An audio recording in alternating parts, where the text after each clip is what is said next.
But now EastEnders Glenda Mitchell has one or two things on her mind, and strangely it's Phil Mitchell and Ian Beale. Charlatans, liars and cheats. Who do you think I am? Or should I say, what do you think I am? Please. I have warned you. Well, maybe I should warn you. Come over here. Or you could come here. Can't you just stop it? Where would I start? Look, will you just go, eh? Happy families. You'll get condemned as a homewrecker. Yeah, I've been condemned as far worse. Fine. Good night. Well, Glynis Barber, who plays Glenda, joins us now, and it's lovely to see you. Watch that and you think, right, OK, absolutely made for the part. It couldn't have been anyone else. But in actual fact, that's not the way it happened. That's not how you got the part in the first place. No, it was meant to be quite different, really. It was meant to be somebody else for a start. Right. So I came in at very short notice. And I think I had less than 24 hours notice. And My goodness. on my first day, I had to shoot 38 pages of dialogue.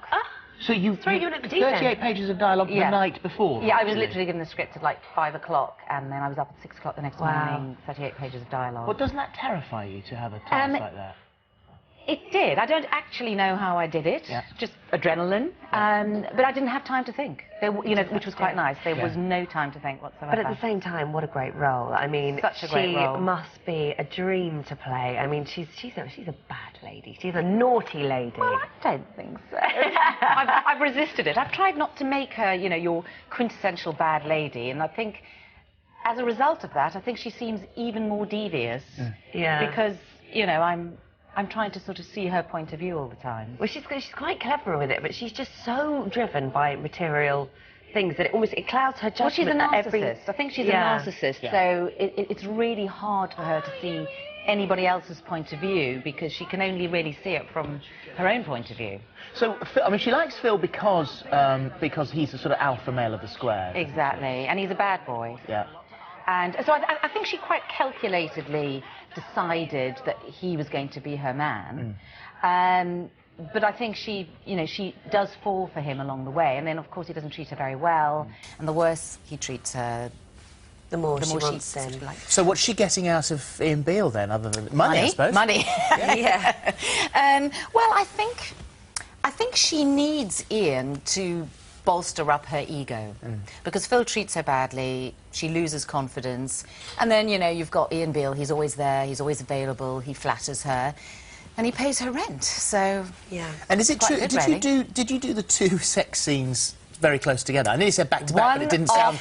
just didn't sound right, One after the other. One after the other. Wow. And we did have a laugh, because what we did was, when I did the one with Ian, and she's obviously very dissatisfied after that one, absolutely immaculate, not a hair out of place. It's been very quick, very fast, very little movement. And then we thought, right, and after the one with Phil, she's completely wrecked. Messed the hair and... We've got a clip from tonight's episode, and this is Ben's sort of welcome home party. Right. And she causes a bit of trouble. She has a few to drink, and she sort of goes around telling a few home truths, so let's just have a little look. What's all the noise? Oh, here he is! Phil's little party princess. Why don't you get out before I sling you out? Mum, you're making a fool of yourself. Oh, Ben knows I was only joking, don't you, Ben? Why don't you get out of our house? Oh, the menopause has got a lot to answer for. Wait. That face, so hard, so bitter. What are you scared of, Shirley? Mum, come on, leave it alone. Oh, my eldest. Her perfect bump and her perfect hair and her perfect man, generous Jack, single-handedly impregnating the women of Walford. Great! It's brilliant! Wow! I know, I have to say, when I read that script, I could not believe it, because, you've got almost the entire square in one room, and she insults everybody. She will definitely not have any friends after this. And actually, she's going to get her comeuppance in quite a nasty way, isn't she? She does. The door opens, and we're not quite sure who it is that comes through the door.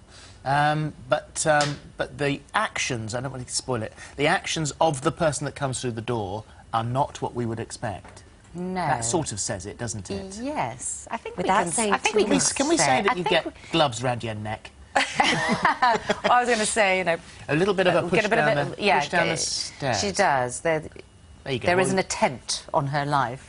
which is not really surprising. But we don't know who it is. We don't know who it is. I mean, no. there's lots of wives and girlfriends and all sorts of people that would like to have a bit of a go at her at this moment in time. So Yeah. it could be And now one of a few. Peggy Mitchell's gone. Is there someone else that you can shout at? Shirley. Yeah? Yeah, I think that's going to evolve because, you know, after all, you know, I'm with Phil for the moment here, but he keeps dumping. And she keeps thinking he's going to dump Shirley, and he doesn't. So Well, we love it. We love it. she's It's been such a great part. Absolutely. As I said, thank goodness you were picked at the last minute. Thank goodness you got it. Thank you very much indeed. Thanks, a pleasure. Lovely to see you. Thank you very much.